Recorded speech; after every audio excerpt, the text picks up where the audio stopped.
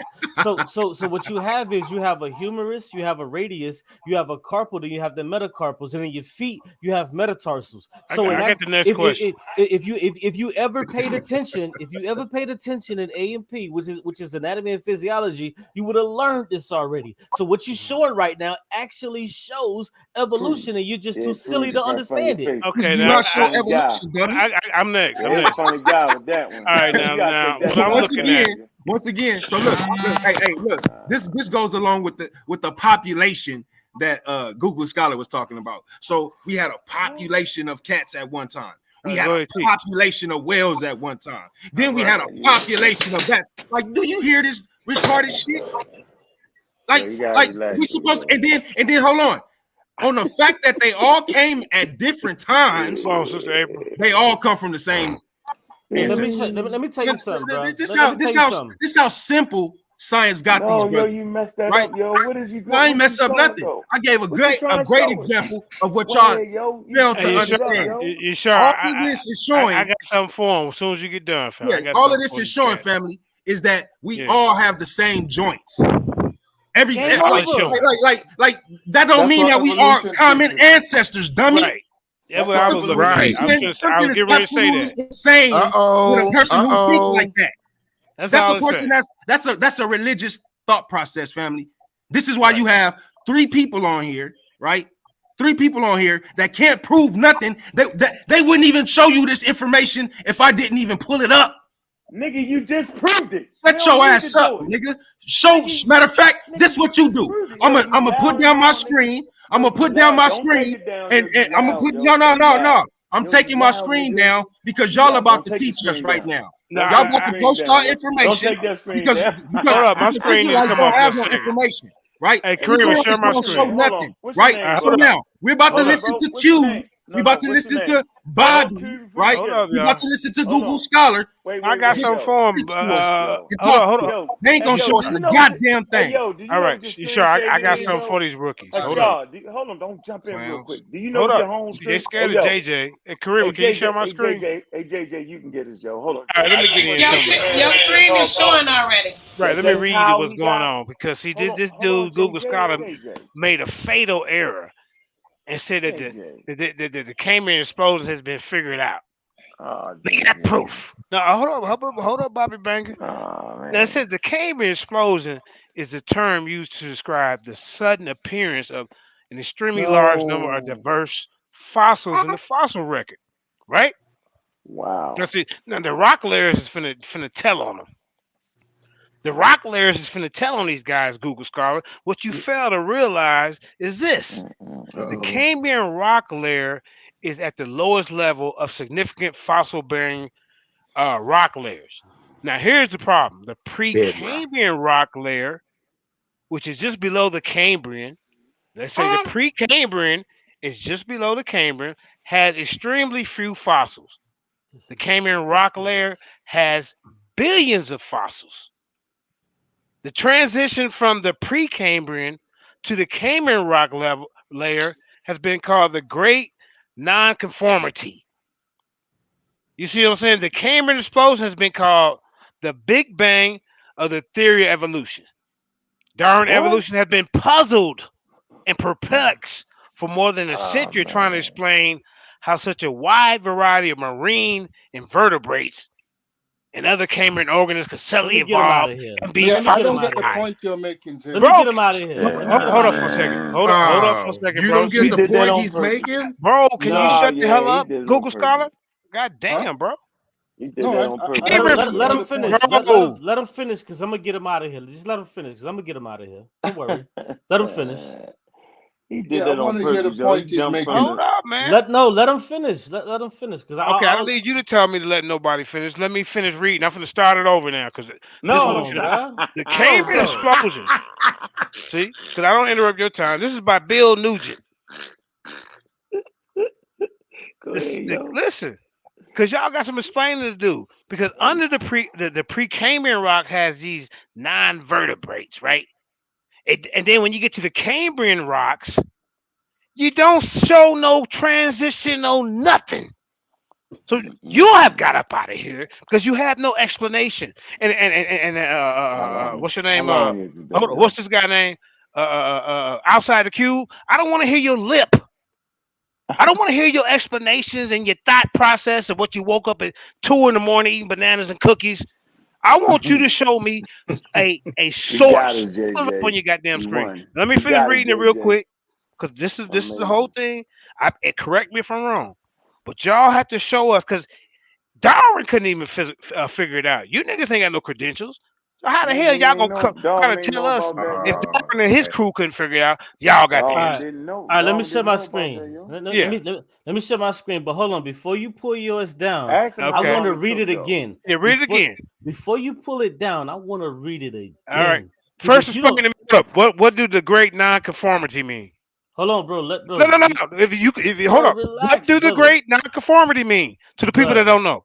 bro, relax. You said you was gonna I, allow me to speak, hey, I'm right? relaxed. I don't think you understand what you even talking about. If I you thought you can't, just. I know what it means. I want to ask you what it means before you even start. I Just say you thought don't you. know.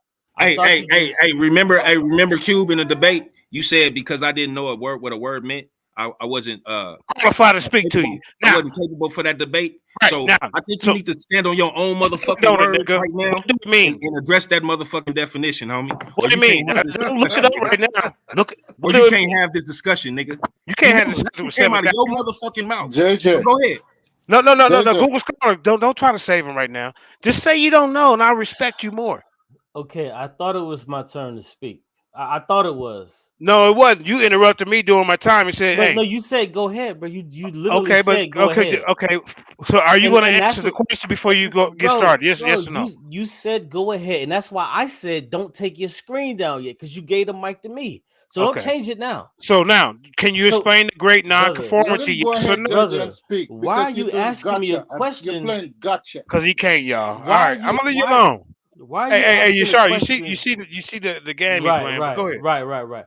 Yeah. I don't understand why I'm being So asked we a gonna question. deal with the great nonconformity before you Right, Yeah, share right. anything. No, but no, these I'm they gonna deal with supposed I'm to gonna You're deal gonna with what you explain. presented. us though. They supposed to be the old knowing of this under Right. information. Come on, So man. I thought I had Nobody's the all mic. it's just a knowing. simple definition How and I going do thought I over how had his the do mic. information, marine right? invertebrates So all of a now sudden you don't know, and that's become just what it is. I That's thought I why you had the mic. shaking your fossilized head. Cambrian fossils? That's We why you want to know shaking this your head. without even I showing thought a I had the Yeah, mic. transitional. that's why you shaking your head. Let's go. I thought I had the mic. I thought I had the Yeah, mic. you got it Yeah, now. keep So But thinking. now trust me, we remember the let me question read I it. just asked. So you can Let say, me I read thought I it. had the mic, I thought I Yeah, did this and that, yeah. but we're not gonna let you escape the great nonconformity. Go. Okay, thank you so much. So Watch this, now y'all. this brother does not understand what he's reading. Mhm. His own source actually debunks what he's saying, but he just isn't intelligent enough to understand it. So let me read it for him. Okay. So now it says here the Cambrian explosion is a term, is the term used to describe the sudden appearance of an Sudden, stop there. Stop. Let's break it down together. Why the fuck, bro? Listen, Well, nobody stopped you. why the Nobody fuck? stopped you, I'm asking you. Let's break it down bro. together. Nobody stopped Sudden you. appearance. That's my whole key thing. Because Nobody you say, stopped oh, you. let's stop at sudden, bro. Let me ask you this: is there a gradual process in this evolutionary uh, transition, or do you just, or because I'm asking you, there's a pre-Cambrian and there's Cambrian. There's two I, different I'd rock like to layers. explain it to In you, the but pre-Cambrian, Nobody stopped you when you were reading. Now that you relinquished the mic to me, now you want to stop me all every right, go four to ahead, man. five Correct me if syllables. I'm wrong. You got the flow, master teacher Right. on Hey, atheism. Yeah, hey, and hey, pull up your source though when you get done with mine. right. All Exactly. right, go Okay, ahead. so it says clearly here Hmm. the Cambrian explosion is the term used to describe the sudden appearance of an extremely large number of diverse fossils in the fossil record, meaning we can actually show that we have these things because we have a recordation of these things. From there was a time that we don't see them to now we see an explosion of hundreds of them, Okay. when in actuality there were actually millions of them. So Okay. now it goes on to say the Cambrian rock layer is at the lowest level of significant fossil-bearing rock layers. The Precambrian rock layer, which is just below the Cambrian, has extremely few fossils. Yeah. Let's continue though. All right. And this, You this just is wanted what, to read it. This I is was where gonna you read it again. You lose. didn't want me to read it. Go ahead, Q. You can read. This is where you lose. All right, where I lose? The Cambrian rock layer has billions of All right, fossils. now can we build? Stop there. Just stop there. Don't get mad. No, just stop there. Hold your thought. Now, there's billions at the top of the Cambrian rock layer. I just want to finish this. Hold up, but listen, at the Precambrian, there's only a few, and then and those few are invertebrate marine invertebrates, and then suddenly, hold up, let's just see my point, and then suddenly, when we get to the Cambrian rock level, now we see the evolution of fossilized creatures, but where is the in between? That's all I'm asking, let bro. me explain it to you. I'm not talking to you, Google. Well, I'm trying to let Cube explain it. Maybe you can explain it in a minute. But I just want to listen to this. Darwin's hold up, but y'all got to be above these guys. Darwin evolutionists, not just him, have been puzzled. Now, how in the hell you niggas? They've been puzzled for over 1,000 years, but you niggas gonna figure it out? All right, go in the back chat. Right? Can I answer? What the hell going on? But go ahead. Let me answer because I'm gonna step off for a second. Hey, dude, I gotta step off for a second. But tell me if they got it right. No. All right, you gotta listen to this because you keep repeating this nonsense, and I need to explain it to you. All right, there is a reason why there's not many fossils in the Precambrian, and in the Cambrian it shows an explosion, meaning that there are many more fossils than in the Precambrian. And the reason for that is in the Precambrian is when life is still evolving. Most of the creatures, the animals there, are simple, soft-bodied creatures that did not fossilize properly. So that's why you don't have a lot of fossils. The more creatures evolve and they start to get harder bodies like shells and stuff like that, that's where you get the explosion. That's where you start to get more fossilization.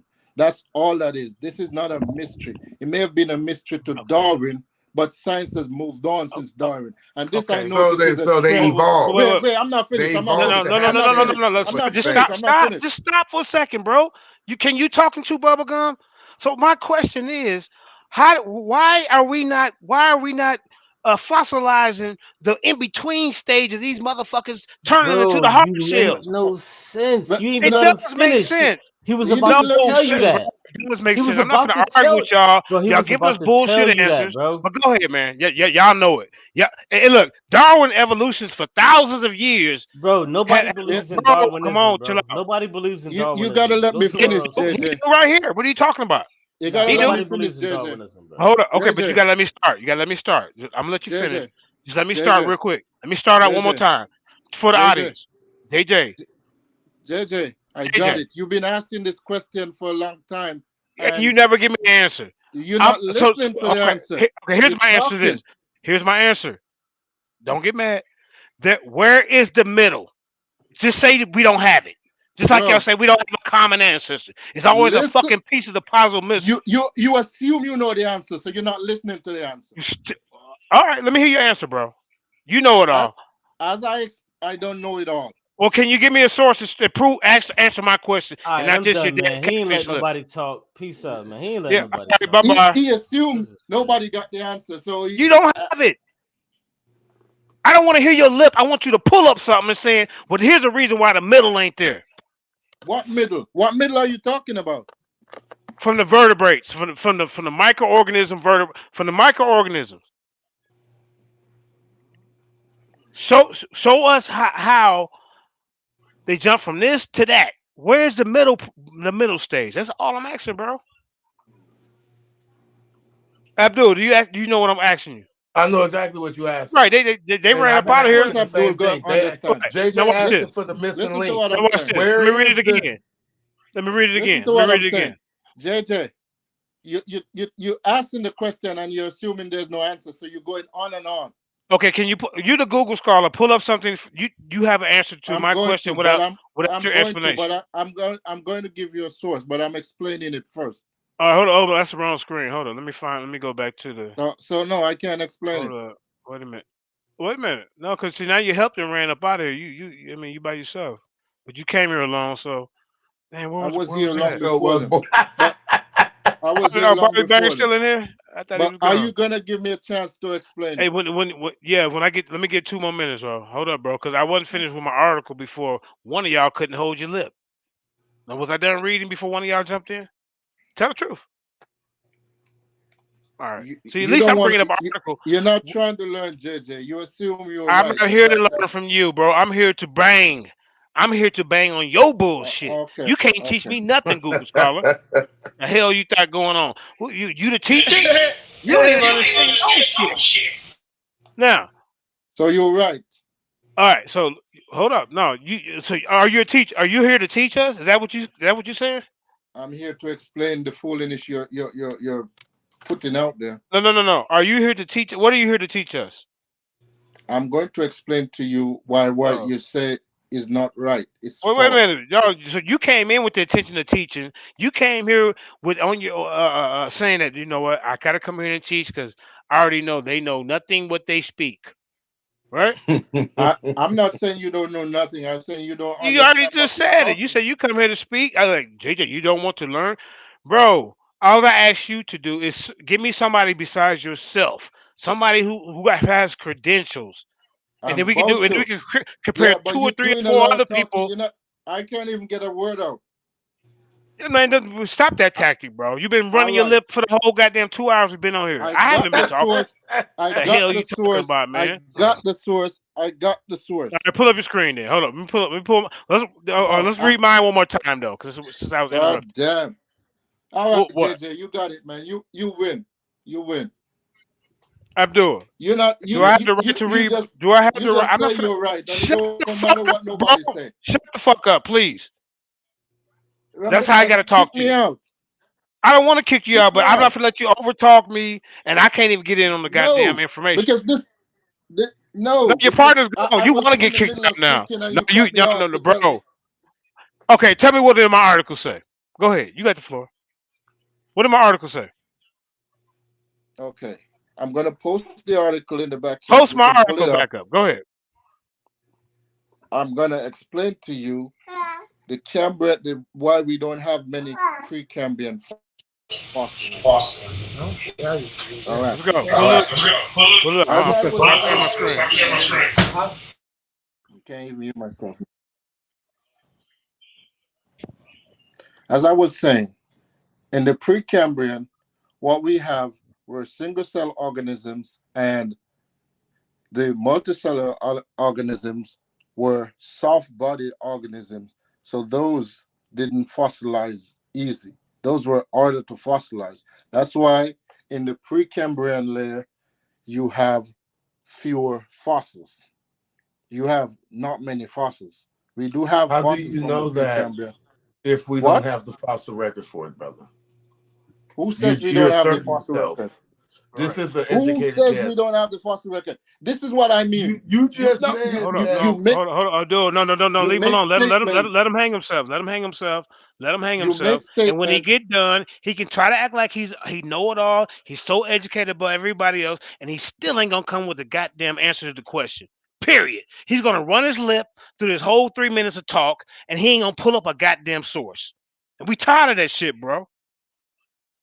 That's what you're gonna Can I do. finish? You, Can you I can finish finish? running your goddamn lip for 3 minutes, but it's a waste of 3 minutes of my goddamn brain. Listen to this shit. Pull up a source. There go the source in the back chat. No. On the screen, bro. I don't give a damn about no back chat. You pull the shit up and read it to us. The Oh, you hell? want me to read If it? you, I can yeah, read it. I want you to pull it up on the screen. I am on my phone No, talking to you. I'm pulling it. you can still pull it up on your phone, bro. It's on the computer. Man, cut it out. I put it You the in the Google back chat. scholar. If I put it in the back chat, it's there. You I don't can want to see pull it no up. back chat. If you cannot pull it up on the screen today, then you have no business even trying to talk about my information tonight. Cause I'm on the screen, and when I'm reading on the screen, you niggas don't want me to talk. You want to Let interrupt? let You me come turn in my before I camera. finish. So It's I'm giving you okay. the opportunity Okay, to okay, I put it got on it. the goddamn screen. Okay, I'm gonna put it on. I'll turn my camera on. There you Hold go. on. That's all you got to do, Google. Oh, you switch this around. I can't switch it around. Can you see it? Can you see it? It says, does the Cambrian explosion pose a challenge to evolution? No, we can only really see the top part of that. We can't really see the face. No, Yeah, man. And to be honest, I'm asking you a question about where is the middle. Okay, so how come the vertebrate, the ones with no bones fossilized, and then all of a sudden we see the other ones trapped and fossilized, but we don't see no middle part where they transform from this vertebrate. I mean, from this soft this soft organism to this hard body. Where's the in between stage? That's all I ask, bro. And then Bro, it says Darwin's evolutionists are still puzzled after 1,000 years. So what's gonna make me believe that you, Unc West, and that idiot goddamn what's his name that just left outside the cube can answer the question when you're just running your lip and you ain't bringing up a goddamn thing to prove it. can I You don't read? have no middle. Just like you Can told I me, read? you just like, oh yeah, I got 2 more seconds. And just like you said, you don't know where the goddamn common ancestor went. Where the fuck happened to that? Y'all can find everything else, but you can't find him. Excuse my language. Go ahead. So we gonna listen to you, but in our minds, we looking at you side eyed and our lip twisted up like nigga. This shit ain't working over here. I just want to let you know. Go ahead. Okay, I'm reading. Says the Cambrian explosion is often posed as a challenge for evolution because of the sudden burst or change in the fossil record appears to be inconsistent with the more typical gradual pace of the evolutionary change, which is what you're saying. However, although different in certain ways, there are other types of very rapid evolutionary change recorded in the fossil record, often following times of major extinction. The Cambrian explosion does not present a number of challenging and important questions because it represents the time in which the main branches of the animal tree of life became established. Should I read that again? It does not create a challenge to the fundamental correctness of the central thesis of evolution, the descent of all living species from a common ancestor. You want me to read it again? I put it in the back chat again for you. Okay. Yeah, Let please. me We answer. need a Let me link let me answer so because I that can did look nothing. into your Yeah, credibility upon this I what don't know you what you read. thought you just did, but that did nothing. That did Abdul, what nothing. did it do for you? What did he just read? Nothing. What that Not a damn explained to thing. me, You sure? what that What did it do for you? I'm gonna tell you. I'm asking the panel, bro. I'm My gonna fault. Your tell you. team left. What you say, Chat. JJ? I'm sorry, bro. What you What say? did he just read? He read. How did that explain? God damn it! From soft invertebrates all the way to hard fossils in the next rock layer, but they don't show no middle, no transitional, no micro evolution, as they would say. I'm gonna They explain look, it to yeah, you y'all say y'all can show micro evolution because y'all can't show macro evolution. He Now you said they were telling me, soft bodied right, man, and get the hell then up out of turned here, around bro. and said they have no fossils. So I Right. asked him, if you have no fossils, how do you know what it was then? Where did it disappear to, Google something wrong Scholar? with You Abdul said they because I extinct. never at no You point said said they they don't extinct, have so no they fossils. dusty ass should be hardened in the goddamn pre-Cambrian or the middle Cambrian rock, some goddamn where before it got to the Cambrian. Stop playing with us, bro. What are you talking about? You know what's sad about the whole situation, this whole discussion. Y'all started off with a solid discussion, Google Scholar, you and Abdul, right? Yes. The part that got tricky is when, you know, you have individuals that come on and that's supposed to be stand-up men for what you're talking about. So just like if I see you and Unc having a conversation and y'all mentioning, y'all talking about the bike, and y'all put the link in the back chat and I jump on, y'all gonna have a million questions for me. I gotta have answers. That's the whole reason that I'm jumping on. Not just to, you know what I'm saying, talk my shit, not just to, you know what I'm saying, deflect. You know what I mean? You will really want me to engage with y'all and deal with the questions that y'all asking. So when it's flipped and these brothers come on acting like they really got this information, especially Q, why do you run when you have to present information? Because the only thing he did was look at what I posted, look at what I had up there, talk about that, then look at what JJ had, and call himself talking about that. But then don't come with trying to nothing, reread it and think of something on the fly. right? Get Don't up come out with of no that other bullshit. information to back up nothing that he's saying. Listen, I'm gonna address this. You Whatever said that I last say, time and ain't brung nothing, man. Cut it out. whatever I say, JJ, I can give you a source for it. If I'm speaking and you say, pull up a source, and I don't give you a source, then you can say I But asked for a source and you okay, did. you tried Hold to on, give her one, Google. Let's talk together, bro. But yeah, what you brung didn't satisfy my hunger for an answer. All that did, I'm JJ, listening. It didn't do nothing for me. And then I asked the panel, did that do anything for y'all? Nada. Oh, because y'all heard my question, right? JJ, Right. I Okay, so go ahead, understand. I Google. understand that. I understand that Abdul is going to agree with you and disagree no matter what, right? But if I give an answer, you don't have to agree with the answer, but that is my answer, right? That is what this is an article from biologos.org. This is a reputable website. It's answering the challenge that creationists bring, that there's no explanation for the Cambrian explosion, and it goes into detail and explain that the Cambrian explosion is not a challenge to evolution. It is not. It may have been a challenge back in Darwin's days, but today it is well understood by scientists. But this is my point, what I'm trying to make. You notice how every argument you guys bring about evolution, it goes back to Darwin time and before. There is nobody bringing evidence. Say, look, this is 2022, and this is what the Because they're scientists not are teaching finding. that. I can't go to no class. I can't get no credits for taking no Darwinism or no evolution class. It don't exist, or else they be teaching it in the school. What are you That's talking why. about? See, this is the kind of misinformation. Abdul just says some things, and So I can go take an evolutionary class. He doesn't even check and to get see credits. if it's true. He Let me go just look say, this up. you can't go to school to learn evolution. I'm gonna Google it. I'm gonna do you. What your name is? You can't just say something. To be intellectually honest, if you're gonna put something out there, you should at least check to make sure it's true before you put it out there. Is all I'm saying. So people go to school every day to learn evolution. Evolution is the cornerstone of biology.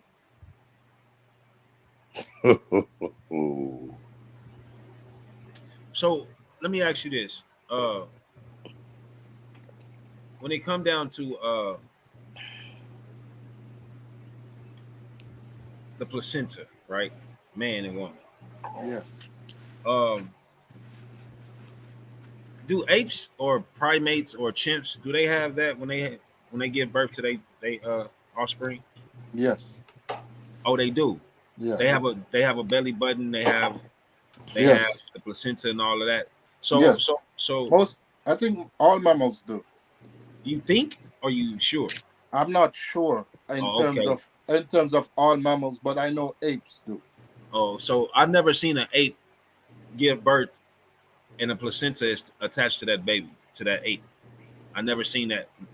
You never seen that? And trust me. Now let me make sure I make myself very, very clear. I've been watching science when it comes down to animals since I was in elementary, and I still do it to this day. 43, gonna be 44 this year. So, in all my time of watching Animal Planet, all these other different animal documentaries, all that shit, from a kid on to an adult, I ain't never seen no chimp have no baby or no ape have no baby with no placenta, brother. It does though. Okay.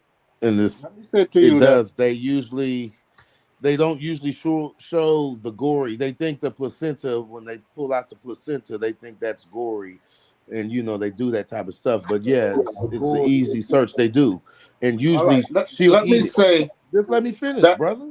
I ain't Okay, even I'm sorry. talking. I'm sorry. Usually, it don't make a difference if it's the monkey or a lion or whatever. These animals, females will usually eat that placenta because it's full of nutrients. And go look into that. Go ahead, Google. All right. I didn't mean to cut you off. I'm sorry, but I wanted to say that yeah, I don't know everything, but this I do know, that when I said all mammals, I was wrong about that, because you do have two type of mammals. You have placental mammals and the like the kangaroos. What do they call those? Marsupials. So you have placentals and marsupials, but all the placental mammals have a placenta. So placenta is not unique to humans. And also understand that, especially when it comes to a chimpanzee, humans are 98.5%, I think, similar to a chimpanzee. So there's not much difference between a human and a chimpanzee. There's some differences, but not that much. So most of the stuff, they're just like us. They have No. You misunderstood what I was asking. Okay. We have a nose in the same place. We have our so-called nipples in the same place. We have fingers, fingernails in the same place, toenails in the same place. They don't have a belly button in the same damn place. They shit is somewhere to be hidden and somewhere lower than our structure. So what I'm asking, and I thought you would understand my question, is if we are ancestors to them, common ancestors to them, right?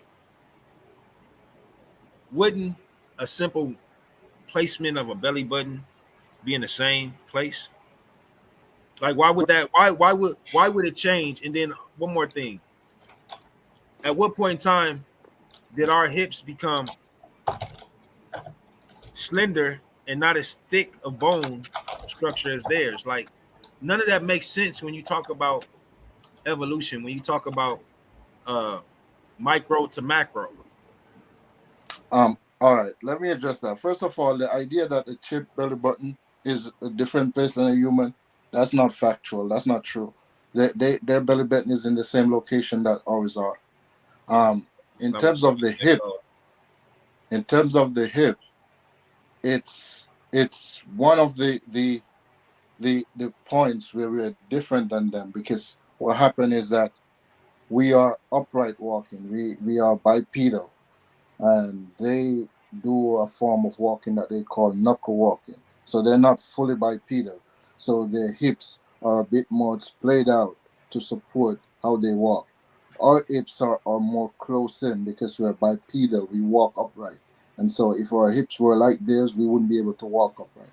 So that's one of the changes over time. So with that change, right? With that so-called change that you just made, is that around the same time that we stopped eating other humans? Because they eat other animals. They eat they eat other monkeys, especially the smaller monkeys than them. It So would be. so for us, right? Was there a point in time where we would come together and we would hunt, say, the little people and eat them? And then all of a sudden, hold on. And then through evolution, we just at some point in time just said, oh, you know what? That's not good to do. I know of no information that says human were hunting each other for food. I mean, there's cannibalism in certain populations of human, but it was not something that was the norm, as far as I'm aware. But in terms of humans hunting and eating other humans, I'm not aware of that. I don't think. Wouldn't that DNA memory, wouldn't that pass to us as well? Or do that evolve and that change as well?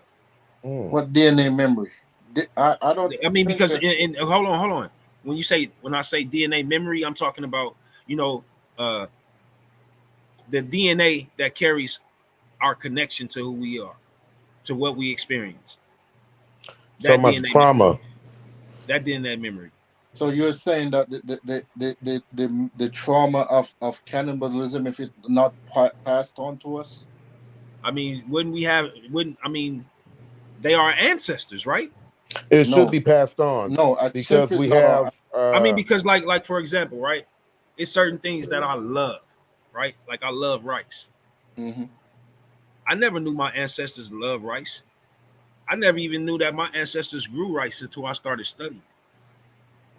I never even knew that my ancestors was one of the people that introduced for real rice to the world. So hold on. So what I'm saying is the love of rice, it didn't just start with me. That shit is in my DNA. That's what I mean. No, I don't think that's in your DNA. Yeah, I think it's. Why would you hold on? Why would you not think that? Hey, who was that sharing the screen? Okay, I don't think it's in your DNA. I mean, I'm not saying it's impossible. I'm saying I don't think it's in your DNA. All right. There's a lot of people on the planet. I'm sure there are people that are related to you that probably don't like rice, right? And they're related to you. That was the information that he was trying to present. So the fact that you like rice, I don't think that's something that's DNA driven, because you can have two brothers, one likes rice and one doesn't. So, and remember, if it's two brothers, they have the same DNA. So that's not true. I got twins, yo. I got twins. So it don't work like that.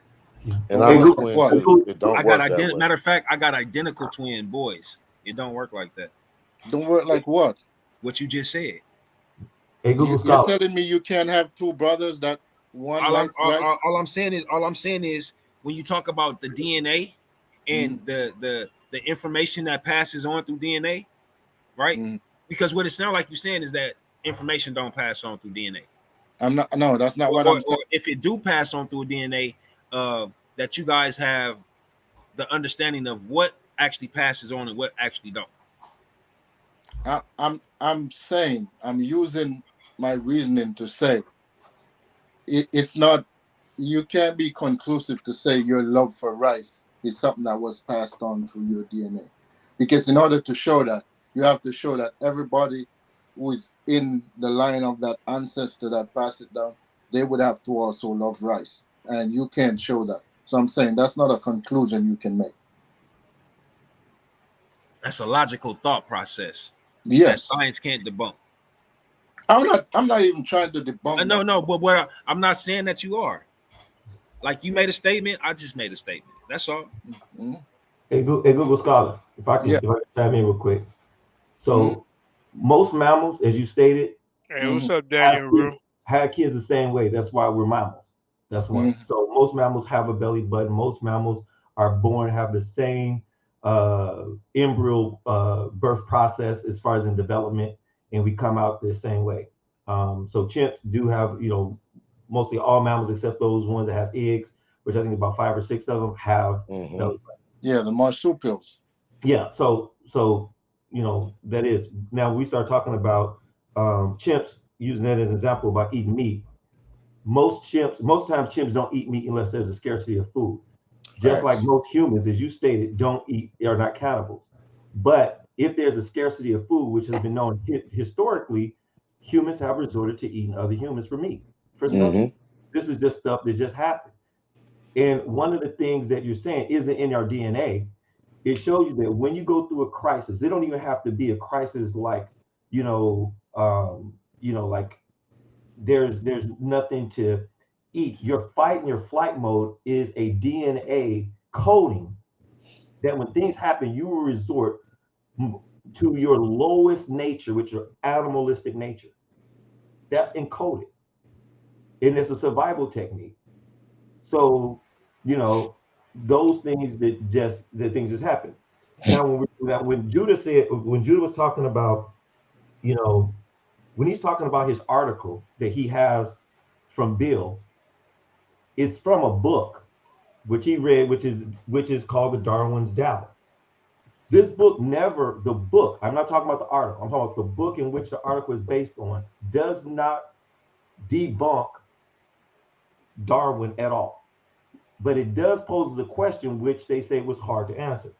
But in here, it talked about how Darwin himself said that, if I can find the part, so just looking at it when we were doing it, it talked about that he says Darwin himself posed a solution to the problem in saying that one of it was, as he said, because of the earlier fossils were from soft flesh organisms which didn't fossilize as good, but due to that these things may be found later.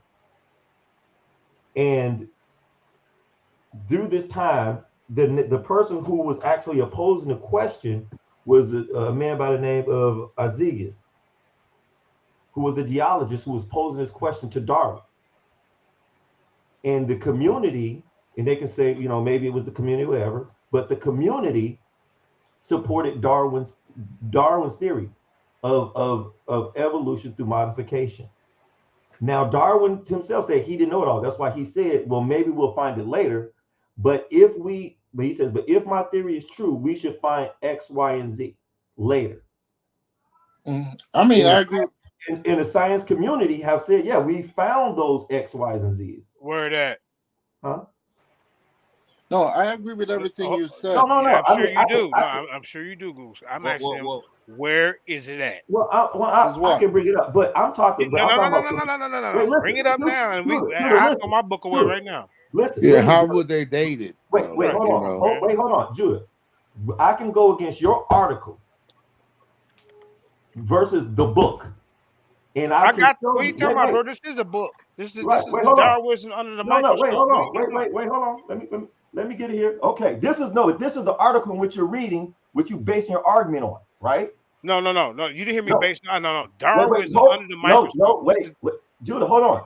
You put up that article. What article? By Bill, The Cambrian Explosion, Darwin's Doubt by Bill is based off of this book by Stephen Myers. So show me the proof. You made a statement. And in this book, and I'm show me the proof. In this book, it does not debunk it, but it does pose a viable question. Is all I'm saying. It doesn't debunk it, but it does pose a viable question. Let me hear him do it for a second, bro. Please. Google Scholar. If that was Google Scholar's information that was on the screen. Yeah, that was what you just seen. That was his information. No, that was not my information. Yes, it is. What? I don't have a book. No, that information I had on the screen. That wasn't my information. That was his. That information that he had Daniel Root. That was information to try and go against the Cambridge information that Google Scholar came with. Yes, yeah, it's your information. Yeah, and that's from a blog. What are you doing? Yeah, I want to say all this. Can I respond to Daniel Haru, Google Scholar? He's talking to me for a second, bro. Give me 30 seconds. You always try to come in and save somebody. Give me 30 seconds. I'm not talking about him. I'm talking about you and the others. I keep noticing this pattern, right? Every time we all have a pattern is you keep coming in trying to save somebody when me and that person going No, back I'm not talking about him. I'm talking about the pattern you doing, bro. Yeah, every time we have this conversation with a creationist, it always go back to 1860 or 1850. Nobody wants to talk about the information that has been uncovered. Darwin. First of all, okay, information. Wait. No, you haven't don't even get into information uncovered. Let me just learn. Correct, JJ. Look, this is the problem, Google Scholar. All y'all do is talk about this information. We ain't show shit. Just like Daniel Haru didn't show nothing. You don't never. You gotta let me learn, bro. Y'all just did you show it for the record? Just be like, oh yeah, that's right. Like, what are you talking about? Wait, okay, Google, go ahead. Show us how the Cambrian Explosion has been debunked. Go ahead. I'm about to make a point, JJ. I was in the middle of the point you cut me. Now, man, you just like to hog the mic, man. Shit, man. I'm just saying I need 30 seconds to finish my point. Yeah, man, that's all we Yeah, got. you cut me off in the middle of my bill with Daniel Rue. You got to cut in and be important. I went after the brother. I said, just give me 30 seconds. Daniel, was you and I talking? Yes or no? I would have been finished already. He said, give him 30 seconds. 30 seconds ain't nothing. Go ahead. He had 20 of them. This is weird. What I'm trying to say is, I'm getting an echo. What I'm trying to say is, we keep going back to Darwin and to that time. There's a lot of things that we have since discovered that Darwin didn't know. There are a lot of mechanisms, a lot of research, a lot of fossils, the genetics. Darwin didn't know any of this thing. You don't want to tackle that information. You want to go back to Darwin because their agenda. You bring up people like Stephen Meyer, the Discovery Institute, Institute for Creation Research. These are liars, professional liars. Bring science to debunk science. The only thing that can debunk science is better science. So bring better science. That's all I'm saying. So you interrupted me in my bill to say that. Shit, you said He just pretended like science was the Bible. He wanted me to get my. He just pretended like science was the Bible. Now, Daniel Rue, put that book back up, and you tell me that that book, that Darwin's Doubt, in there is saying that it debunked the Cambrian Explosion. That book don't say nothing about it. That's talking about the doubts of Darwin, and how he had a problem with. Hey, people later on is gonna figure out, where these missing transitional fossils is. The book dealt with the article that you put up, that you posed. What articles I put up? You talking about before? You put up was the article you put up was about the Cambrian Explosion by the Bill, one that whatever Cube was reading. was. Okay, so what did the book say? Right, that was the book, page of what the book said. Then the article. Hold on, wait a minute. The article that you put up. I'm just so we can be on the same page. The article that you put up was based upon a book called Darwin's Doubt. Right. And that book was based off of Stephen Murray. I mean, Stephen Meyer. Right. Now, what I said was, I said that your article in your book doesn't debunk it, but it poses a question. I never said about anybody debunking anything. I posed a question. Where is the goddamn middle? So I mean, what are you talking about? So the brother already gave you an answer, but if you don't want to accept it, that's what's fine. The answer, man? He already told you that the pre-Cambrian, you have single cell organisms and simple animals who had flesh bodies, right? Those animals didn't fossilize as well, but through descent of inherent modification, you got later, and through natural selection and sexual reproduction, you got a burst of diversity and evolution through coming from which organism? It wasn't one organism. Coming from what organism in the Precambrian record? Show me that which one of these animals in the Cambrian fossilized came from these organisms in the goddamn Precambrian. Y'all can't show that shit. So I don't give a damn what y'all trying to come up here and do. Yeah, but that's not unreasonable. Yeah, but that's the point. Yeah, it is the point. Hey, give me time. Hey, sorry, that's the point. That's the goddamn point. Hey, so that's unreasonable. That's not reasonable. Man, come on, that is reasonable. Let me read this. Let me. Okay, so it said that Darwin himself. It said, but Darwin himself and his fellows of great part of the argument in pure negative. He wrote, thus throwing off the responsibility of proof. However, broken geological records may be. There is a complete sequence in many parts of it. It says, from which the characters of this succession may be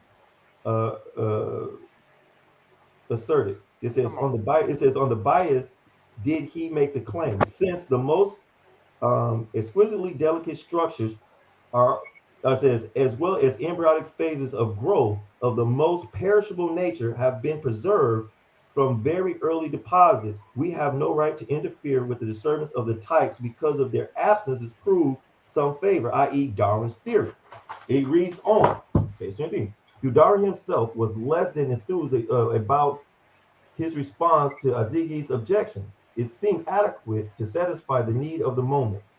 The overwhelming preponderance of evidence that Darwin had mashed seemed to support his theory. In any case, many leading naturalists like Joseph Hooker, Thomas Huxley, Ernest Haeckel, and Escher Gray all younger than Aziz's, quickly aligned themselves with the evolutionary line of thinking. True, some scientists, notably Scottish engineer Professor Fleming Jenkins and later English geneticist William Bateson, expressed persistent doubt about the efficiency of natural selection. These are all questions they're posing. But despite the views of some weighty scientific critics, Darwin's revolutionary theory won increasingly wide support and soon defined the terms of the debate about the history of life. Those who rejected it wholesale, as Agassiz did, co-signed themselves to increasingly irrelevance. So what I'm saying is this: your article or what you're saying, you can pose the question, Judah, but I'm saying that article doesn't disprove that. I don't know exactly what you're trying to prove. I think you're trying to say intelligent design. Okay. No, I'm gonna say this one more time. Yeah. Yeah. Pre-Cambrian rocks Yes. has soft-bodied organisms, right? That was preserved. Can you show me the transition of how they formed into these hard hard-bodied vertebrates? Why is there no fossilized in between What would be in from the between? Google? So No, I'm here just it is. asking, what would be in between? You Because I show don't know me. what you're asking for. Here it is. When you start talking about a cell, right? A cell is coded. It has certain things in a cell. No. I wasn't done. I'm not playing this goddamn trick. I'm trying. Wait, hold on. Talk to you, and then he interrupted and you jump back in. That shit's so fucking old, bro. I've been No, doing what this would long be in enough. between, JJ? Google, What shut, would be please, in between? bro. Okay. Okay. You say when you come out the water, we came out the water, and next thing you know, we changed into something else, right? This is not Or where's the in Precambrian. between where they start growing wings and shit? No, when we're talking about Okay, but okay, Precambrian, now I answered your question. I'm going back to Daniel. You stay out of this, bro. you don't want to hear the hand. Okay? Darwin evolutionists have been puzzled by this shit for goddamn 1,000 years, and you mean to tell me because you two niggas coming on here with no goddamn sources, no references, and then when you do bring up shit to try to question or answer my question, it don't even match up. And you expect me to sit here like a fool and say, that's right, you answered the question. You niggas ain't answering shit. I'm using your own source. Sure, you can say that. You can always say that. Well, But okay, nobody knows what you're asking for. Where all you did was reevaluate my article, just like what's his nigga name? Outside the cube. All he did was come on here and reread my article. He didn't bring shit to the goddamn table. And you ain't either. Daniel Rule, answer my question. Hey, I'm trying to answer. But you ain't answering it, bro. But you won't accept the answer. And that's what Google Scholar was saying. I can't make you accept. All right, you know, let's move to something else. I don't even know what he's asking for. Y'all got it together.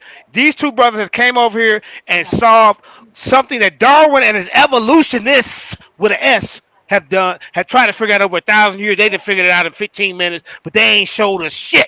Hey, Judah. Darwin died over 150 years ago. It's okay, Daniel. You good, Daniel. You answered Darwin, it. you good. That's what I've been You saying. good. You good. It's only Darwin. You good. You goddamn, bro. You good. You answer my question. Google Scholar. Question, no, you ain't finna ask shit. You finna answer. That's what you finna do. Now, go ahead and pull up your source right now to explain how. Nope. Explain the Cambrian explosion, and I don't want to hear nothing about what that your lip. I want some goddamn proof. Yeah. Show me something. Yeah. Pull it up on the screen. I don't want to hear that. I got in the back chat. That you pulled up didn't answer shit. Okay, I got you. But pull it up. I want to help you, but let me. No, I want to help you. Stop lying, Joe, bro. I want to get what you're saying. Man, I'm sick of your goddamn condescending, your slick ass goddamn scholarship, bro. You don't bring shit to the table. I see what you're asking for. It's a waste of goddamn time, bro. All right, you're gonna yell. Okay, no. Name the scholar that you burned. What's his name? What scholar? That's what I'm saying. What scholar? You have none. Daniel, you I, didn't bring no scholar neither. What's his I name? want to bring you a What's his scholar, name, but Daniel? I What's his name, Daniel? JJ, No, I'm talking to JJ, Daniel. Daniel, JJ, what's his name? What's his JJ, name, Google? Give me his name then. Well, give me his name. Darwin. Daniel, what's his name? Darwin? All right, let me read you something about Darwin. Okay, all right, Man, all right. You JJ, said you Darwin. Mute clowning him, or what? I'm mute him. trying to get Bill what you're trying to trying read. to Mute ask him. me. You ain't trying to bring shit. Hey, bro. What I'm trying I to You, don't. get I is don't. what I you're you ain't don't. bringing asking me. shit. What I are You don't you ain't follow bringing asking shit. me? anything Daniel, you who bring ain't up. What brought shit. are you asking What's me? this? Hold up. Kareem, I want to read. Mute this dumbass nigga. Because he ain't Man, bringing shit. fuck off, JJ. Yeah, all right, bye, you idiot. Now, Daniel, this now is me and you. What scholar did you bring to debunk my information? Who? What's his name? Stephen C. Myers. The book Stephen is Stephen Meyer. Stephen C. Myers. The All right. same book. The All right, let's same. bring him up. Let's bring Stephen C. So Meyer is against goddamn so you playing, bro. that's what I Stephen said. Meyer. I brought your own. Oh, no, you can't. Stephen Meyer is against. He's with intelligent design. So how the hell you gonna use him to debunk they bullshit? Let me bring him up. Stephen Meyer. You must think I don't know. Let me tell you. All right, come on. I'm just telling you. Yeah, come on. Hold up. Let me bring up I Stephen brought Meyer. up. Hold on. Let's see I what brought Stephen up. Meyer represent. I got it. All right, hold up. Here we Listen, go. listen. Look, let me give you his background. I got it. Hold on, let me read it. Stephen Meyer is an American author and former educator. He's an advocate of intelligent design and helped found the Centers for Science and Culture for the Discovery Institute, which is the main organization behind the intelligent design movement. Why in the hell would he be trying to say? Why would he be going against the Cambrian Explosion when he's telling you that goddamn the Cambrian Explosion proves that goddamn it has to be an intelligent designer? Shit, it debunks your gradual change of evolution. So how you gonna try to use Stephen Meyer against himself? Go ahead, bro. Because I just read to you what he wrote about Darwin, his theories, and Agassiz, who was the main um, uh, objector or opponent of Darwin at that time. It was All right. actually Agassiz. It was his because Darwin had sent him the information or a paper, and he responded to it. And so what I was showing you is that what you was presented as if this article shows a refutation of Darwinism or what Darwin said, and I'm showing you that it did. It posed a question, but Okay, now, let me show you this. When I put the article up, I posed a question. yes, Now, I posed a question, and then you're gonna read that article over again and say it didn't answer my question. It didn't defute nothing. No, the question is, where is the middle? Where is the transitional? How all of a sudden y'all say that it's microevolution, and we can't see because we be like, well, how come we ain't seeing apes evolve right now? Oh, that's because it's microevolution. Now all of a sudden we have a different situation. Everybody's listening. Now all of a sudden we show a real fast, gradual change. There is no micro. There is no transition. There is no fossils in between the stages. It's showing you that it is a creator. It is an intelligent designer. okay. Hey, so let me ask you a question. You Is want to there debate me on this, bro? okay. So is there any phase where you can show where we went from a single cell organism? Can you show me You that? show me. You believe in that No, I'm shit. asking you. I'm asking. Okay, can you show? But see, this is what I don't want. This is what people do, right? I want to stick with what you're asking me. I don't want to try Okay, to. what did the show start off I with? don't want to switch the blame. Before we I try to don't want stick to to switch it. something, hold I up, don't want to Daniel. put what? Daniel, Hold before we try to stick to something, what did the show start off with? what? I don't know. Well, how you gonna make us try to stick to something you don't even know what we started off with, man? No, listen what I'm saying. I said I Oh don't want to man. switch the burden of proof on you. See, you gotta listen, Judah. I don't want to say because this is what happens.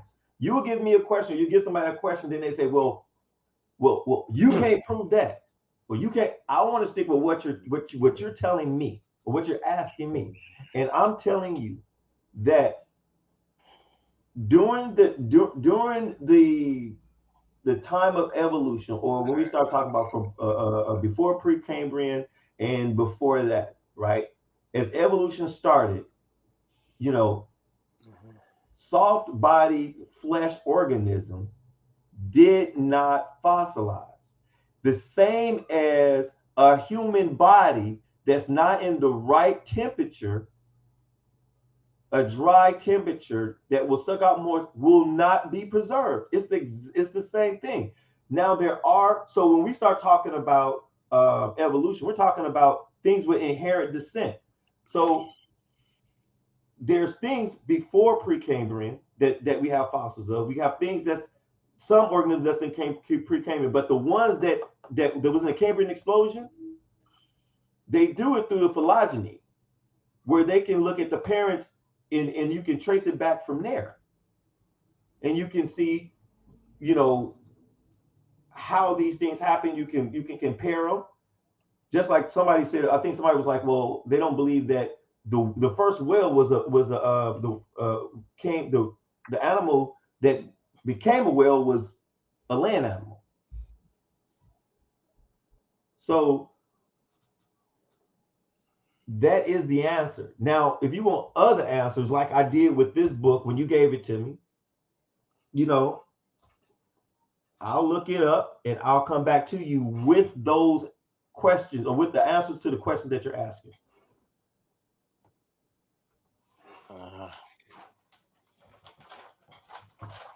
Okay. You still going, or I can go? No, you got it. You got it. You got it. All right. Let me share my screen. Let's just read the article. All right. Let me see. All right. Where's the article? All right.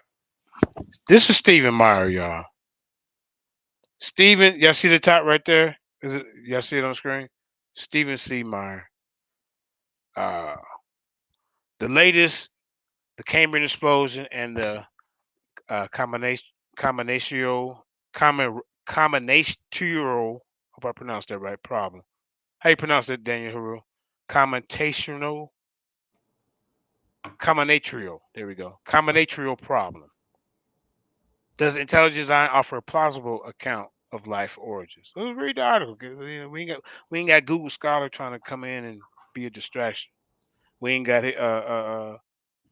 outside the cube being a distraction. All right. All right. Let's just read it. We count on scientists to tell us what we know and don't know. Not just what they want us to hear, but when it comes to the contentious issue of the evolution of life on Earth, spokesmen for official science are often less forthcoming than we might wish. When writing in scientific journals, leading biologists candidly discuss the many scientific difficulties facing contemporary versions of Darwin's theory. Yet when scientists take this comes from Stephen Meyer. Yet when scientists take up the public defense of Darwinism in educational policy statements, textbooks, or public television documentaries, that candor often disappears behind a rhetorical curtain. There's a feeling in biology that scientists should just keep their dirty laundry hidden, which means they know something wrong with this. We're not really gonna say it in public, but behind closed doors, they're saying this is some bullshit, right? There's a feeling in biology that scientists should keep their dirty laundry hidden, says theoretical biologist Danny Hillis, adding that there's a strong school of thought in biology that one should never question Darwin in public. I wonder why. All right. It says that Darwin's present-day defenders feel about criticizing evolutionary theory would have likely made Charles Darwin uncomfortable. Who cares about making him uncomfortable? He ain't got. What the hell going on?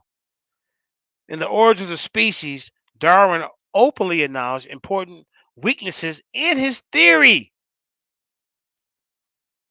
And they still ain't figured it out, y'all. Don't let these guys come on here and tell y'all they have figured it out. And then they tell me, oh, well, they figured it out, but they ain't bringing nobody to figure it out. All right. In this theory, and profess his own doubts about key aspects of it. In the origin, Darwin expressed a key doubt about the ability of his theory to explain one particular event in the history of life. An event known as the Cambrian Explosion. Now, this is Stephen A. Meyer writing this, y'all, about Darwin. Okay? I've recently written books, Darwin's Doubt. All right? That's the book that Dan Haru showed about this, in which I argue that the problem Darwin identified not only remains to this day. These guys want to get in here talking about, oh, yeah, they figured it out. Yeah, sure did. What do you mean? That's outdated. Where the answer's at? Not only remains to this day, but that has grown up to illustrate a more fundamental conceptual difficulty than he could have ever understood. A problem for all of evolutionary biology that points to the need for an entirely different understanding of the origin of animal life on Earth. It even got worse, y'all, as more evidence come about. Right? Darwin old ass was puzzled by the pattern in the fossil record that seemed to document the sudden appearance of animal life in a remote period of the Earth's early history, now known as the Cambrian. Many few and anatomically complex creatures, such as troglodytes, with their compound eyes and articulated exoskeletons, appear suddenly in this sedimentary layers. Yeah, all of a sudden they just popped up, y'all. Just kills his whole idea of this slow micro transitional phase of evolution. But these guys want to come in here and try to act like we dumbing in a box of rocks. Not on Lions Den, not on JJ's watch. It ain't gonna happen. That's why they ran up out of here. Did they just appear suddenly in the sedimentary layers associated with this period without any? This is what Stephen A. Meyer says. I don't know what Dan Haru talking about. Without any evidence of simpler ancestral forms in the early layers below. The same question I was asking y'all. Oh, but you don't know what you're talking about. I got the answer. I told you. You ain't told me shit. Appears suddenly. This is the problem.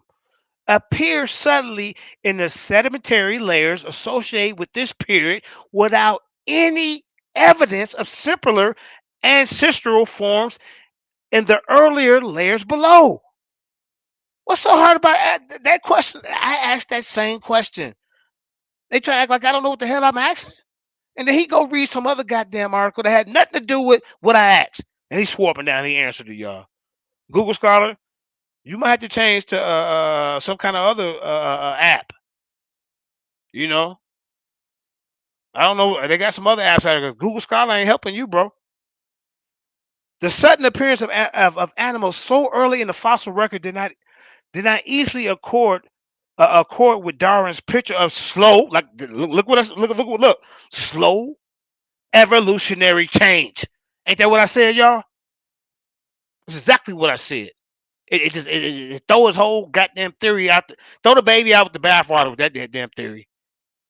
Indeed, Darwin had depicted the history of life as a gradually unfolding, branching tree. Right?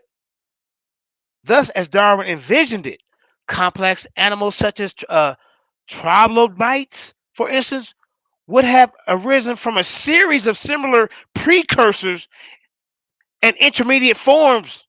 Google Scholar, Unc West, Outside the Cube.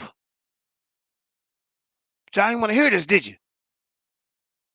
They still puzzled and complex and perplexed about the whole situation. They don't know what the hell going on, and they're still to this day there is no answer. We need to see a series of simpler precursors and the immediate intermediate forms over vast stretches of geologic time. Where the hell is it at? Yet Darwin knew that the Precambrian fossil records shows no such thing. Y'all hear what I said? Shows no such thing, man. Darwin frankly expresses his puzzlement in the origin of species about this mysterious event.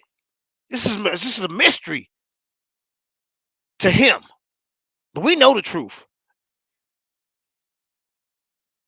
The difficulty of assigning any good reason for the absence of vast piles of strata rich in fossils beneath the Cambrian system is very great, he wrote. The case at present must remain inexplicable and may be truly urged as a valid argument against the views here entertained. Let's keep it moving, man. Let's keep it moving. Of course, Darwin hoped that numerous transitional forms would be discovered in the Precambrian fossil record and the mystery would be solved. He hoped. He believed. Like I say, how y'all say us believers over here? Yeah, he hoped. He didn't wish to sit in his seat. He hoped that no one would when he got to the concert. Yeah, he did. But scientists have combed Precambrian strata worldwide for 150 years. Unc West, Outside the Cube, Google Scholar. This is why they ran up off here, y'all. And they still haven't, I've been asking these guys for this, and they still haven't found the wealth of evolutionary ancestors that Darwin expected. Y'all let Darwin down. He was hoping his revolutionary Darwinists would figure this out. And it's been 150 goddamn years, and we still stuck. Still stuck. Nevertheless, there's a second and arguably deeper mystery associated with the Cambrian explosion. The mystery of how the neo-Darwinism mechanism of natural selection and random mutation could have given rise to all the fundamentally new forms of animal life, and done so quickly enough to account for the pattern in the fossil record. That question became acute in the second half of the 20th century as biologists learned more about what it takes to build an animal. Let's keep reading. In 1953, when Watson and Crick elucidated the structure of DNA molecule, they made a startling discovery, namely its ability to store information in the form of a 4-character digital code. Uh-oh. That sounds like some intelligence going on here, y'all.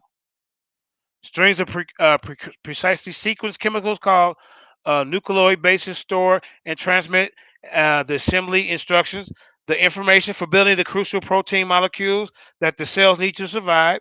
Just as English letters may convey a particular message depending on their arrangements, so too do certain sequences of chemical bases along the spine of the DNA molecule convey precise information. As Richard Dawkins has acknowledged, the machine code of the genes is uncannily computer-like. This leans more to intelligent design, y'all. Or, as Bill Gates has noted, DNA is like a computer program, but far, far more advanced than any software ever created. Let's keep reading. The Cambrian period is marked by an explosion of new animals exemplifying new body plans, but building new animal body plans require new organs, tissues, and cell types. And new cell types require many kinds of specialized or dedicated proteins. E.g., animals with gut cells require new digestive enzymes. But building each protein requires genetic information stored in the DNA molecule. Thus, building new animals, right? With distinctive new body plans requires, at the very least, vast amounts of new genetic information.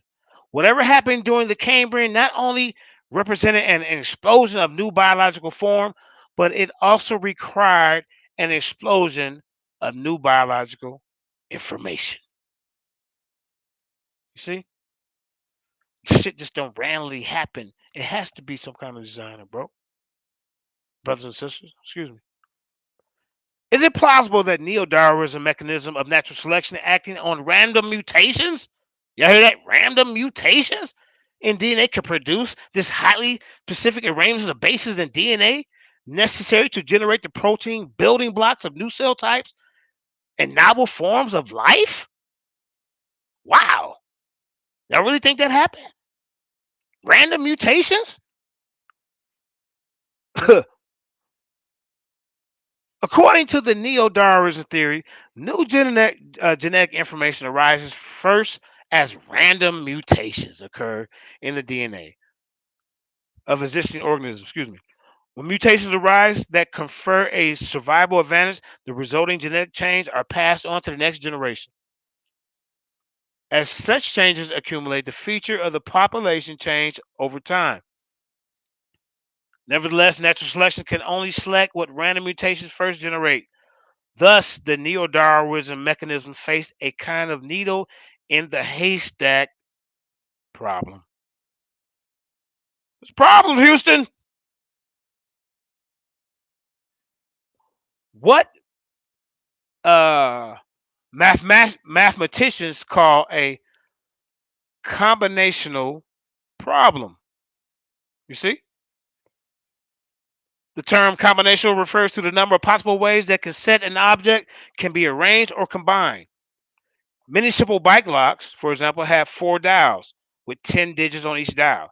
A bike thief encountering one of these locks faces a combinational problem because there are 10 times 10 times 10 times 10 or 10,000 possible combinations and only one that will open the lock.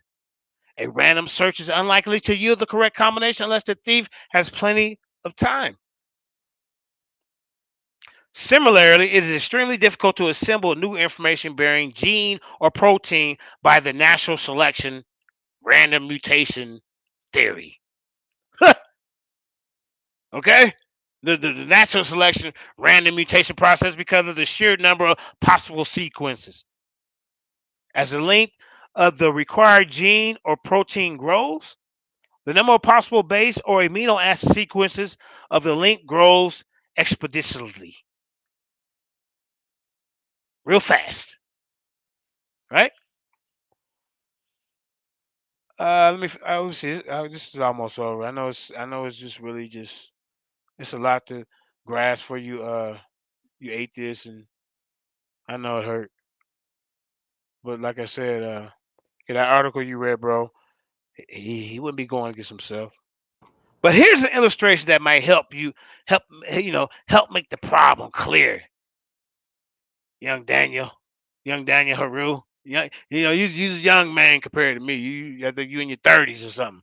Imagine that we encounter a committed bike thief who is willing to search the sequence space, a possible bike combination at the rate of 1 combination per 2 seconds. If our hypothetical bike thief had 3 hours and took no breaks, he could generate more than half, about 5,400 of the 10,000 total combination of the 4-dial lock. In that case, the probability that he will stumble upon the right combination exceeds the probability that he will fail. More likely than not, he will not open the lock by chance. But now consider another case. If the thief with the same limited 3-hour time period available to him confronted a lock with 10 dials and 10 digits per dial, a lock with 10 billion possible combination, he would now have time only to explore a small fraction of the possible combinations. 5,400 or 10 billion, far fewer than half in this case. It would be much more likely that he would fail to open a lock by chance. These examples, Daniel Rue, suggest that the ultimate probability of the success of a random search and the plausibility of any hypothesis that affirms the success of such a search depend on both sides of the space that's needed to be searched and the number of opportunities available to search. In Darwin's Doubt, this is the guy that you said that was going against himself. I show the number of possible DNA and amino acid sequences that need to be searched by the evolutionary process dwarfs the time available for such a search. Even taking into account evolutionary deep time, molecular biologists have long understood that the size of the sequence of space of possible nucleoid bases and amino acids, the number of possible combinations, is extremely large, Moreover, recent experiments in molecular biology and protein science have established that functional genes and proteins are extremely rare within this huge combinational space of possible arrangements. There are vastly more ways of arranging nucleoid bases that result in non-functional sequences of DNA, and vastly more ways of arranging amino acids that result in non-functional amino acid chains than there are corresponding functional genes or proteins. All right, this is a long. This is pretty long. In rejecting the theory of as unscientific by definition, evolutionary biologists reveal a deep priori commitment to methodological naturalism. I have to look that up. Methodological naturalism, the idea that scientists must limit themselves to materialistic explanation for all things. All right, but y'all kind of get what I was reading. Some of it got to some information that we probably need to look into more, you know. But I don't see where he's like agreeing that the hey, you know what, this Cambrian explosion. When uh Darwin asked about it, I don't see him say, you know what, Darwin, I have an answer why this is that. No, he actually this dude is against it. He's with intelligent design. There's questions, bro. So Daniel Rue, I don't know if you're still there. You might have fell off. No, I'm still here. I'm still Okay. here. I'm still here. I mean, But a little bit at the end. I ain't gonna say I didn't really understand some of that stuff they were saying at the end. So when I read stuff like that, I'll go back and read it. You know, I ain't ashamed to say what with some of that I didn't understand, but the beginning of it I understand clearly. yeah, but I'm not saying, for the record, I'm not saying that he agrees with evolution. What I was saying was that Mhm. he posed the question. But part of the thing when you say pose the question of Darwin in public, there's definitely evolutionists and scientists who have questioned Darwin in public and had discussions. Mhm. And his Origins of Species, where it was doubt, he himself said that things that he could not find, that he said that if this is to be true, then we Mhm. should find X, Y, and Z in the future. And there's Right. scientists that say they have found those things. I don't have it that on me, but I'm just saying Yeah. what some scientists have said. Well, And yeah, he says that and I'm sorry, Dan, but if they have found it, I would like to see it. yeah, Like I say, and right now I'm rocking with this information. okay, But that's cool. if you find it, and I'd be like, okay, well, you know Okay, what, y'all, we right, find information that say that Stephen Meyer and these other guys were wrong, so I stand corrected. right. You know. And one of the things that when he was start talking about the trilobites and this Uh certain huh. explosion of animals Uh huh. that came out, and he's looking for something in the pre-strata. Yeah, the One pre-strata. of the biggest things that we start talking about these simple cell organisms that move to multicellular organisms, to soft shell organisms, to hard shell, due Mhm. to the adaptation, horizontal the gene transfer mutation. There's a thing called Hox genes, and the I'm Hox sorry. genes, What's it called again? it's called Hox genes, Oxygen. HOX, Yeah. Okay, I the heard of Hox that. genes, right? It's a Good. subset of homobox genes, are a group of related genes that specify regions of the body plan of an embryo along, it says, along with the body tail axis and of animals. Hox proteins encode and specifies the characteristics of position, ensuring that the correct structures form in the correct places of the body. Now, Mhm. when we start talking about a cell, it says that the cell has these different coatings and different in a whole bunch of genes, and some genes are turned off. So all the information that's needed in the cell is there. Now, based on the environment and the need to survive, or anything that dramatically affects that gene, could cause that gene to turn on or to mutate, and then you will get explosion, or you'll get different variations or modifications of a certain species. Mhm. Now, when you start taking species and you start moving from simple single cell organisms and the way that they reproduce sexually or asexually, and then they come along, and then you have a event happen, whether natural selection, and then a mutation or horizontal gene transfer, you will get a very diverse explosion of different creatures. Now, the Cambrian explosion happened before the Cambrian explosion. I think it was like 55 million years. So it's not like it just happened out Well, of nowhere. but still that but Daniel, but y'all throw that out there all the time. But still, in that time frame, how uh, those hard body fossils appeared, that's fast. Right. All right. Well, they said that there is a ancestor to the trilobite.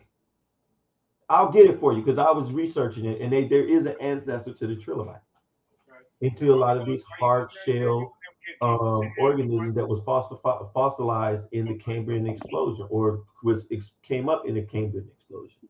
What's it called? Huh? Oh, I thought you was reading the name of the ancestor. No. I'm saying that's a trilobite, but they said there is an ancestor to the trilobite. But just like there's what's the name? Is you got the name of it in the article, or you got to be continued? Oh no, I have to get it. Okay. Look, now I got this. You see that book that you see the screen? Yeah. This is your book. This is Steve Meyer talking about his book. It's a 15-minute video. Yeah. Well, let's check this out together. Then we'll say our final thoughts, and then you and I will build again. Yeah. I want to apologize to my guests, Unc West and Outside the Cube and Google Scholar. I won't pull out the can of whoop ass so fast on you next time. You know what I'm saying? I love you brothers though, man. But when the atheists get to run out the building, I know JJ doing something, man. I know because usually I get thrown off a platform. Hey, they gotta throw me off the platform. I don't run up out of the building. You know what I'm saying? But let's check this out, Daniel. Yeah. This is the book you're talking about. Let's see what he's talking about real quick.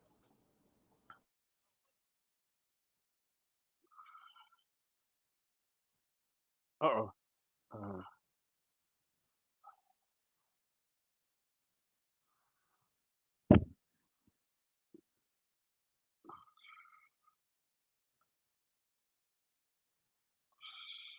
Oh, fair use acts. I guess. I mean, you got to say that, right? This is Yeah. used for educational purposes only. You know the rest of the sentence to go with it, Daniel. Is that good enough? That's good. He says, I do not. You don't own the rights. Okay, yeah. To this, and it's used for educational purposes only. All right, there you go, y'all. Yeah.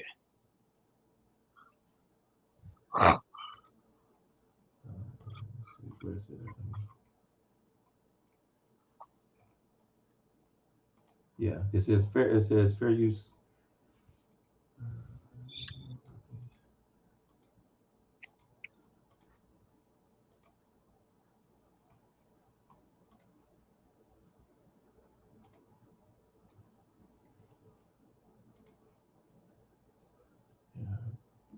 Fair use is a document of the United States copyright that allows limited use copyright materials without requiring permission from the right holder. Hold up, Daniel. Oh, go ahead. And you're doing your research, but I can hear you reading. Oh no. I was just reading your Fair Use Act disclaimer. That's all. Oh, okay, yeah. Okay, finish reading it then. My fault. Oh, I'm sorry. Okay, so it says, say it for the audience. It says fair use is a doctrine in the United States copyright allows a law that allows limited use of copyright materials without requiring permission from the right holder, such as for commentary, criticism, news, reporting, research, teaching, or scholarship. That's the disclaimer. Okay, cool. All right, and y'all see the at the bottom here where it has Muhammad Ali over Sonny Liston. Well, if you look at the face, that's Judah Nazar's face, and that's Chris Harris on the ground after that goddamn beat down. That's right. All right, let's get back to the program.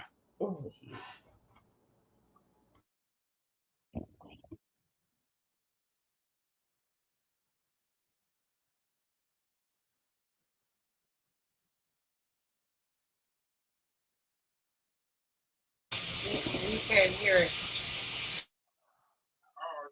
We can't hear it? No, did you connect your audio?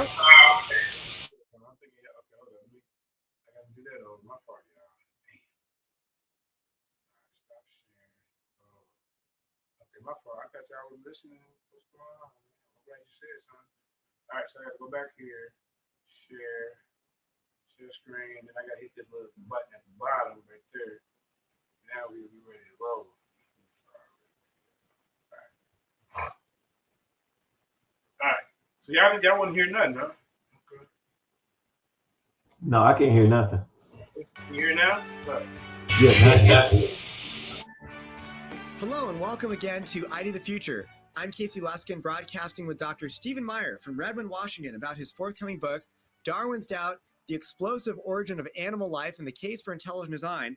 In the previous podcast, Dr. Meyer, we talked about how these materialistic theories of evolution, whether we're talking about neo-Darwinism or these post-Darwinian models, they fail to account for the origin of both genetic and epigenetic information that are necessary to explain the origin of animal body plans. But of course, there's another model that's really important, that's out there. It's a viable scientific hypothesis that we haven't talked about yet, and that is, of course, intelligent design. So I'd like to get into that topic in this ID the Future podcast. So to put it bluntly, how does the Cambrian explosion make an argument for intelligent design, or why is intelligent design the best explanation for the Cambrian explosion? Well, a lot of people have a real hard time getting their head around that transition. And many readers, I think, will go with me as far as the critique of these various materialistic evolutionary theories, right up to many of the more current ones, which have, as I said, some great virtues, but also an overriding problem with all of these models is their inability to explain the origin of information. By that, I mean the kind of functional, or what I call specified information that's present in living systems, both genetic and epigenetic. And what I do in the book is I first take a step back and ask people to think about how we reason about the historical past, in particular, how we do it in the natural sciences. And I take an excursus into what is, in fact, Darwinian reasoning, the kind of reasoning that he used in The Origin of Species, and the kind of reasoning that he got from one of his key mentors, Charles Lyell, the great geologist, who developed this method of historical scientific reasoning that is sometimes called uniformitarian reasoning, and which provided the foundation of a systematic method of scientific reasoning called the method of multiple competing hypotheses, sometimes by philosophers called the method of inference to the best explanation. And the early scientists in the 19th century, the early historical scientists, generated some very clear criteria for what constituted a best explanation. You had a number of competing hypotheses. How did you assess which one was offering the best explanation of the data and therefore should be elected as the one to prefer? And the criterion that was most important that they came to was something called causal adequacy. Or Lyell put it this way. He said that when we're reconstructing events in the remote past, we should be looking for causes now in operation, causes that we know from our present experience of cause and effect to be sufficient to produce the effect in question. And I found this same criterion at work in Darwin's thinking, and in his work, he was trying to show that his theory provided what he called a vera causa, a true cause, a cause known to produce the effect in question. So here's how the reasoning works. If you're trying to explain, for example, the layer of volcanic ash that we find over in eastern Washington, and you weren't around on May 18th, 1980 to see the volcano erupt, you're going to have to reason from that effect back to the prior causes. And so you're going to think of a number of possible explanations, a number of competing hypotheses. You might propose an earthquake, you might propose a flood, you might propose a volcanic eruption. Now, which one of those three is best? Well, obviously, the volcanic eruption is the best explanation in that case because we have experience and we have made observations of volcanoes leaving that kind of an effect. There's a cause and effect relationship that's been established in the present in our experience. We haven't seen floods or earthquakes produce layers of white ash in the same way. And so when we encounter the ash, absent observational experience of the cause, we can still infer the cause from the effect because we know of only one kind of cause which is sufficient to produce the effect in question. So I, in my grad school years in Cambridge, got very immersed in studying this method of historical scientific reasoning. And it applies beautifully to the question of the Cambrian. And in fact, it's precisely this requirement that we should be looking for causes which are known from our present experience to have the capacity to produce the effect in question that leads inexorably to the design inference. Because if one of the key effects of the Cambrian, and I look at 7 key features of the Cambrian explosion, but I start with the question of the origin of information. I think it's fundamental. If that is the fundamental effect that has to be explained, the fundamental feature of the Cambrian explosion, and we ask ourselves the question, what do we know from experience that is capable of producing functional information, indeed in a digital form as we find it in genes? We immediately, if we have open minds, come to the realization that there is a cause of which we know that is capable of producing that kind of an effect, and that is intelligence. It's mind, not an undirected or mindless material process, but minds are capable of creating information, and nothing else we know of is. And so when we find that distinctive effect of intelligent causes, of conscious activity, as one information scientist put it, an information scientist named Henry Quasler, whom I love to quote, he was an early pioneer in the application of information theory to molecular biology. He said that the creation of information is habitually associated with conscious activity. He was almost citing the Lyellian dictum to look for causes now in operation. What we know from our uniform and repeated experience, from what we see habitually, is that conscious and rational activity generates information. So when we find information, absent direct observational knowledge of its cause, of its origin, we can still infer backwards in time to that cause because we know only one other cause which is sufficient to produce that key effect. And so what I do in the book is I develop the method of historical scientific reasoning first, and then I show how it applies to the problem of the Cambrian information explosion, the origin of the information, both genetic and epigenetic.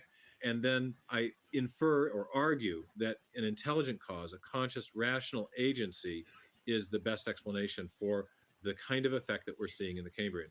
And then I also apply it to the Cambrian in other ways, because there are 6 or 7 other fascinating aspects of the Cambrian explosion that I think also are kind of telltale indicators of the activity of mind.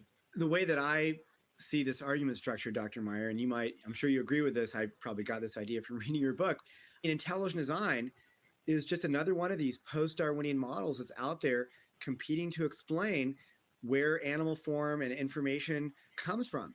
We know that neo-Darwinian theory is failing. I mean, that's been acknowledged by all, as you said, but the most strident neo-Darwinists, Jerry Coyne, maybe. You know, there's just a few real hardcore holdouts left. But as far as where we're at today, there's a lot of models on the table. Why can't intelligent design be one of these models on the table? I see no reason. I mean, obviously, as you just presented the argument, it is a cause capable of explaining the observed evidence, the observed data that we see using scientific principles of reasoning. So why can't ID be on the table for in this post-Darwinian world? It's a scientific argument in the following senses. It's based on scientific evidence. It uses an established method of scientific reasoning, and it's in theoretical competition with other scientific theories that are attempting to explain the same phenomena. And I argue that it explains them best, where best has a clear set of criteria for its definition, and that is, in particular, the importance of causal adequacy. An intelligent agency is the only known cause of several such features in the Cambrian event. Not only the digital information, but the hierarchical organization of information and many other features of both the fossil record and the organisms that first appear, which I spell out. So in the book, I make the case that ID is the best explanation, but then I address the question you're asking. Why is it that many scientists want to exclude it from consideration? And there we get into really an unspoken convention. Sometimes it's spoken, but often unspoken convention in the natural sciences that says that if you're going to be a scientist, you must not seek the best explanation, no holds barred. You must seek the best materialistic explanation. You must limit yourself to only materialistic kinds of causes. And I show that that convention is really unfounded, that in bottom, it's anti-intellectual, because it limits the freedom of the scientist to follow the evidence where it most naturally leads. One of the things that I show in the book is that not only the Cambrian animals, but the pattern of fossil appearance looks just as we would expect it to look if, in fact, an intelligent agent had acted. That many of the distinguishing features, the hallmarks of the Cambrian event, are features which are known from experience to be produced by one and only one type of cause. That causes intelligent agency, conscious, rational deliberation. And so if we are simply willing to open our minds to that possibility, we find that we do have a very compelling explanation for features that are otherwise completely inexplicable, not only on neo-Darwinian grounds, but also in relation to some of these newer materialistic evolutionary theories. You mentioned the critics of intelligent design that try to exclude ID from consideration by fiat, by defining it out of science. Let's talk about the critics for just a minute. Your previous book, Signature in the Cell, which made the case for intelligent design and the origin of life and the origin of the first information required for life. How did the critics respond to that book? And what did you learn from that experience of them responding to Signature? Well, there were 2 types of responses, oddly. One was there were reviews that gave no evidence of having read the book. And one I don't mind singling out by name. It was the review of Francisco Ayala, who got the title of the book wrong, the argument of the book wrong, and the topic of the book wrong. And later claimed that he did read the book, but I think any objective observer who read that first review and compared it to what the book actually said could not have come to the conclusion that he read it in any detail if he read it at all.